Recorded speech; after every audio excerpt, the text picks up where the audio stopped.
Okay, I'm finally ready to speak about Como 1, Juventus 2, also called the robbery on the lake, or Kolo Muani 1-2. Ciao Juventini of the world, my name is Giuseppe, welcome back on the channel, I hope you're all doing well. The day after the 3 points of Juve, the day after 2 consecutive wins. Yesterday in the pre-game video, I asked for 4 things. The first one, if Koop was about to play, because this was predicted, I wanted to see continuity after that second half of Koop against Empoli. I wanted to continue to see his growth. Did it happen? No. I will continue to speak about Koop in a second. I asked to have a dominant midfield, a dominant team without Marcus Thuram. Didn't happen. I asked also to not become Kolo Muani centric, to not isolate him, but to play with him, not only praying for Kolo Muani and Inshallah. Guys, we played only with give the ball to Kolo Muani and he will solve it. And luckily he solved it. Of course, we'll speak about Kolo Muani in a second as well. And then I asked a fourth thing. It was Thiago Motta much more involved into the game. Did it happen? Today I will be unpopular. If you didn't yet, please put a maximum of like. Continue to subscribe to the channel. Growing, that's what we need to do. Ragazzi, we start with the beautiful things. Not that there were a lot of things, because I am not satisfied at all with the victory of yesterday. That was absolutely not a beautiful performance of Juve, a shameful performance, especially after the game of Empoli. Let's start with the good things, so that at least I have a little smile. Gazzetta dello Sport is going with Kolo Mania. It is a real Kolo Mania between the black and white supporters. It's true, we are all in love with the player. Nobody had that impact. Not a summer transfer, not a winter transfer. The only one that was able to score in 3 consecutive Seriea games in his debut was Roberto Baggio. We are speaking about, and nobody did better than Kolo Muani. Since 94-95, the Opta stats, when they started to check with the era of the 3 points, nobody was able to score 5 goals in 3 games. Attenzione. What are we speaking about? What an impact of a player. Kolo, show me the Muani. This is what we were asking, and he's showing. The same as Mbappe was asking to Kolo Muani. Show them, and he's showing us. Game in, game out. Game in, game out. What a player. What an impactful player. We're speaking about a player that yesterday was dominant. That first goal alone against Como. It was Kolo Muani against Como. Alone. Taking all the defenders of Como with him. He was alone in the half, in the opposition half. And he's able, with a rocket, to destroy the goal of Como. 1-0. And that penalty, ice cold, in saying, I take the ball, looking at Thiago Motta, I take my responsibility on it. He said it after the game yesterday. Do I have pressure because it's a game decisive moment, because it's a penalty? He said, no, a penalty is an opportunity to score a goal. Mamma mia. What a player Kolo Muani. What a player Kolo Muani. Attenzione. They are giving us good news about Kolo Muani, because Nico Schiera said yesterday, as I always told the people that are saying that it's only a loan for 6 months. Juventus will sit with Paris Saint-Germain. These discussions already started before Kolo Muani even arriving in Torino. Do you remember all that saga with the loan that was not ready for we all know.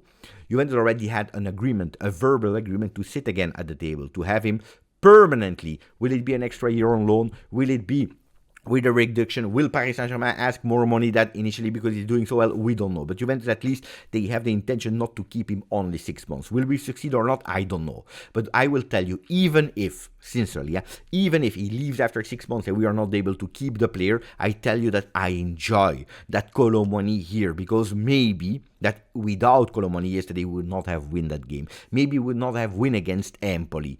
Hey guys, then we are speaking about the top 4, top 5 that is in danger to arrive in Champions League. So I keep the Kolo Muani on loan at the moment. The future we will speak about. But it's not over, because the papers are not only speaking about Kolo Mania, but also Juve che Kolo.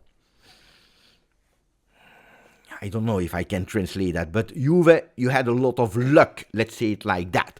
And it's true. Also, Corriere dello Sport is going exactly with the same. Solo Kolo. And I don't want to translate, because they are playing with the word Kolo. I will not say it, guys. But it's true. Juventus yesterday didn't play well. They didn't play well at all, and we'll come back because I have a lot of things to say about that. The other things that I appreciated yesterday was a beautiful performance of Michele Di Gregorio. At a certain moment, that save in the beginning of the game was crazy. Inspector Gadget or for the younger generation, maybe we're speaking about One Piece with the long arms. Incredible. That save is out of this world. Guys, that save is out of this world. And it's not the first one this season.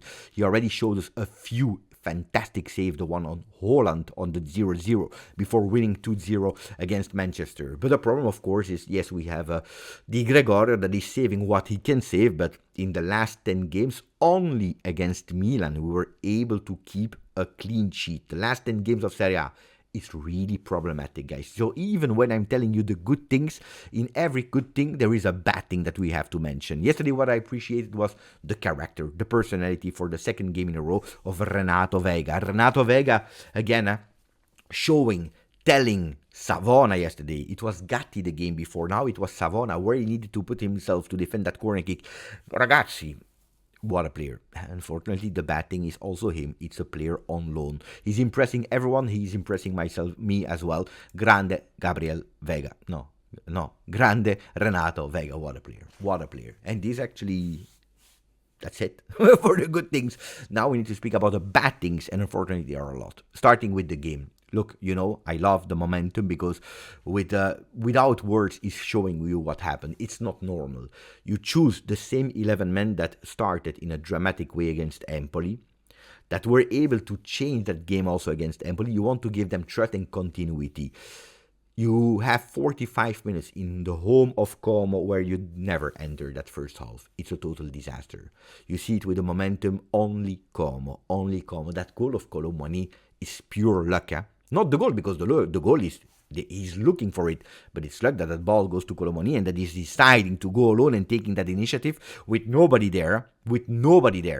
Do we deserve to take that lead at that moment? Absolutely not. Sometimes football is also luck. Not always it is patterns and offensive football and possession of the ball, but you are able to do that when honestly it's not deserved, because Como was much more dangerous. They were attacking, they were offensive, they had much more attempts on goal, attempts on target. How many times did we save the ball on the line? No, but seriously, we saved the ball on the line a lot of times with Koopmeiners, with Weah in the beginning of the game, with the goalkeeper. This is unacceptable against Como. This is unacceptable to again enter a game that way. And you know what? The second half, you think it's better? Absolutely not. Because the first 15-20 minutes, it's even worse than the first half. Immediately at 50 seconds of the second half, we are risking again.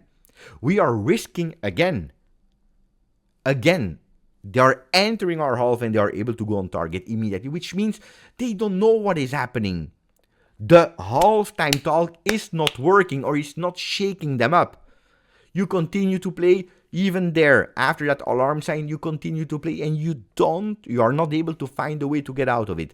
And from the moment that you decide now it's time to try to look for the second goal, it's up and downs with possession, but not being dangerous. Because you know what? One shot on target in that second half. One shot on target. And you know when it comes at the 89th minute with the penalty of Kolo Muani? Not enough for Juve. At a certain moment yesterday, I said it was caca football. It was not beautiful football. It was really not beautiful.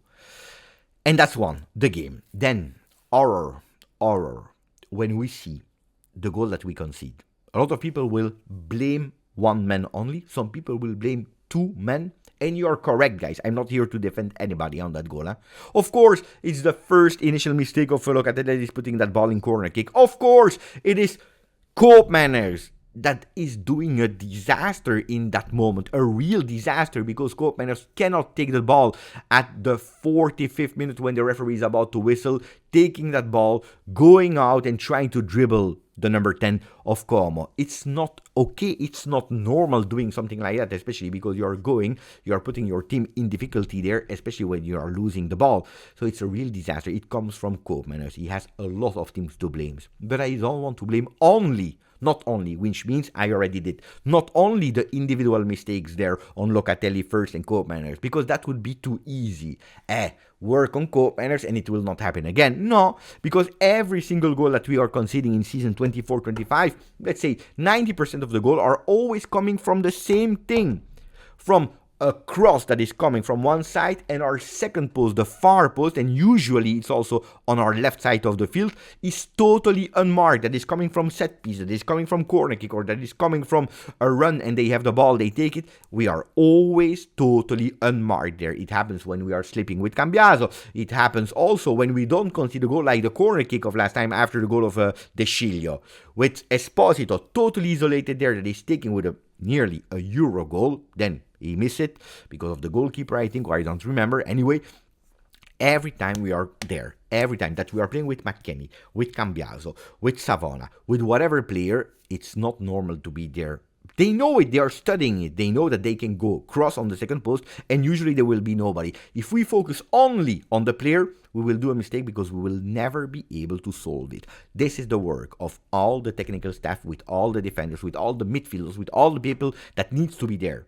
Otherwise, we will never get out of it because, again, we are taking these goals. And on top of that, it's again in the last few seconds. Sometimes it happened at the end of the game. Venezia or Lecce, I don't remember. Cagliari. Sometimes it happened, or usually it happened at the end of the first half. That team has no mental tenure, no mental strength. We score a goal, and again, we are scared. We are not out of it. And without that, guys, you can sign whatever you want. That Kolo Muani, that Kolo Mania will help us for a few games. But if you don't solve that, you will not get really far in Seriea. You will not get really far in Champions League, in Coppa Italia. Pay attention. Let's speak about the individuals, what I also didn't like. Koopmeiners. Guys, ragazzi, I told you yesterday, according to me, it was correct because it's an investment of 60 million euro. You cannot just put him on the bench from the moment that you start realizing that maybe something is happening. But yesterday, before even the game, I said, if it's not working, I want Thiago Motta to take his responsibility there and put him out of the field at the 46th. At the 46th, he didn't. He played him even more until the 65th, I think, something like that.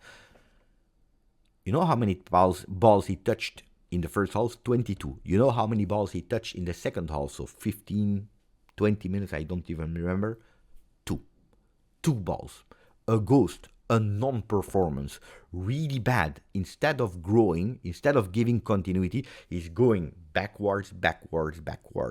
I understand meritocracy is not only the 90 minutes, it's also what you are showing in the week, in training session, in terms of behavior, in all of that. But there is also the game, and the most important thing is the game. And if you don't deserve, because you are not able to play with continuity, to show your real strength after everything that we tried, the vice captain, the captain band, playing, even if you didn't deserve it on the field, at a certain moment, Thiago Motta needs to put him out. I don't want to see at the moment Koopmeiners on the field, because it's not even correct towards the other ones. I don't like the performance of Douglas Luiz neither, because it's not one that is giving you that sense of urgency, that leadership, taking the team and doing something. But at the moment, can we say that Douglas Luiz is worse than Koopmeiners? No, we cannot say it. Why is Thuram not playing? Physical problems? Maybe, I don't know, but Thuram needs to play. A Thuram that can play with 60 minutes from the start is much better at the moment as we speak than a Koopmeiners. It's not okay. And on top of that, you have that huge big mistake. Yesterday, the worst of the game, also rated like that by all the papers, so I'm not alone, absolutely not alone. Another one that I didn't like was how the new one, Kelly, entered. You cannot lose your duels against Trefezza when these balls are coming from the air. I'm sorry. I am extremely sorry. Does that mean that it's over, that I don't want Kelly anymore? No, it just started after one training session, so I will be patient on Kelly. But it's true that the visit card that he's giving to all of us, this is me, this is my name, this is Lloyd Kelly, it's not a beautiful one. When we see the impact of Kolo Muani, when we see the impact of Renato Vega, that visit card that they're giving us after 2-3 games, is totally different as the 45 minutes of yesterday of Lloyd Kelly. So hopefully I am wrong. Hopefully we are wrong. Hopefully he can prove us wrong. But it's not a beautiful one. Another thing, Savona. And I don't want to blame Savona. I will tell you immediately, I don't want to blame Savona. Was it probably his worst game ever from the season? Yes. Is it the only time that he played bad? No. But it's a player that is playing with growing pain. It's a player that is at his first season of Seriea. It's a player that is a right back, that is playing with his right foot. And yesterday, Thiago Motta is putting him even more in difficulty, asking him to play with his left. Yesterday, Fabregas was really smart in playing Strefezza on that side, attacking Savona. On top of that yellow card, it was a total disaster. Really bad performance of Savona yesterday. But I hope that we will not see him again in difficulty like that on top of being a right back playing on the left back. I hope that Cambiaso can come back. He will not be there in the first game against PSV, so let's see who will play there. But I prefer McKennie. McKennie is much better. Speaking about the coach, Thiago Motta, what I didn't like, because there are also things that I liked. You will go crazy. What I didn't like about Thiago Motta, guys, the game. As easy as that, the game. Yesterday, you don't even have the possession.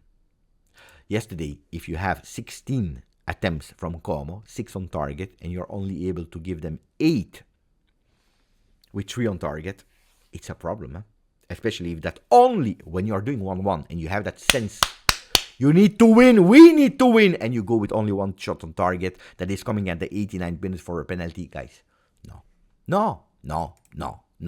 Also because the ideas of Thiago Motta yesterday were not really visible. That second game was not beautiful. If you're looking at stats, you see that in the second half, you play with a 66% on the right side, 16% on the left, 18% in the middle. Yesterday, there was nothing. Let's try on the right side because that worked with that goal of Kolo Muani. Let's try to replicate it there.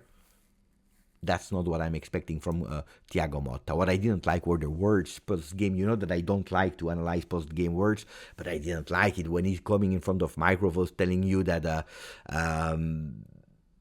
it's true, Como is a team that is putting a lot of teams in difficulty, like Milan, like Roma, like Napoli. They have put a lot of teams in difficulty. It's true. But when he's telling us yesterday we did the game that we had to do to have that victory, it's not correct. I don't believe it. I didn't see it. Yesterday we didn't do the game to win it. We didn't do it. Not in the first half and also not in the second half when he's telling us, I'm happy because we entered much better in the second half. It's not correct. It's not correct. I don't agree with it. You saw it with the momentum, how we entered in that second half. I didn't appreciate it at all. Of course, now we need to think about PSV. Hopefully, it will be another game. But what I did appreciate from Thiago Motta yesterday, I told you they are, is that we start with a 4-3-2-1. It was not the 4-2-3-1, it was a 4-3-2-1, which was really strange because we see in the 4-man defense, we see the 3-man defense, 3-man midfield, and in these 3-man midfield, who do we see there? Kenan Yildiz, Locatelli, Nico Gonzalez is up front with Weston McKennie. Up front, you have the number 20 Kolo Muani. So you play with a 4-3-2-1, where the 2 offensive players behind Kolo Muani are McKennie and Nico Gonzalez. No number 10 because we never played in the center of the field. Strange. But you know what I appreciated? Was the fact that at halftime he's doing a sub. Savona out, that was not playing well. Kelly in, but he's also changing the way of playing. And that's extremely interesting because he went towards a 4-1-4-1. Yesterday I criticized a few of his changes. Not Koopmeiners out, should have been actually earlier. Koopmeiners out. I didn't understand why Yildiz out. Why are you doing that? Yildiz out. You played with Thuram, with Douglas Luiz, with Bangula. I didn't really understand it, and I criticized that change. I understood what he did. Yesterday he changed the game. He wanted to change the game, going towards a 4-1-4-1 with Douglas Luiz a bit more up front, with Thuram as a number 19, with actually asking to McKennie to play a bit more centrally there in that midfield. Did it work? Not really. If it was not for the penalty today, we will not speak about that. But I enjoyed the intention of not doing man on man, but the intention of trying to do something different. Of course, we are opening a chapter, the one of Dusan Vlahovic, that yesterday didn't enter the game while Juventus was doing 1-1. That's a big message that you are sending to the number 9. You are telling him, we don't count on you. Not from the start, not to rest Kolo Muani to play in Champions League, and not even when we need to recuperate the score. We are not counting on you anymore. This is the message that you are sending to him, and it's also the message from the club, Juventus. Nico Schira reported yesterday evening or this morning he said Juventus is ready to sell Dusan Vlahovic at the end of this season. Contract expires in 2026, 12 million a year, and he's no longer central in Juve and Thiago Motta project since several weeks, as revealed.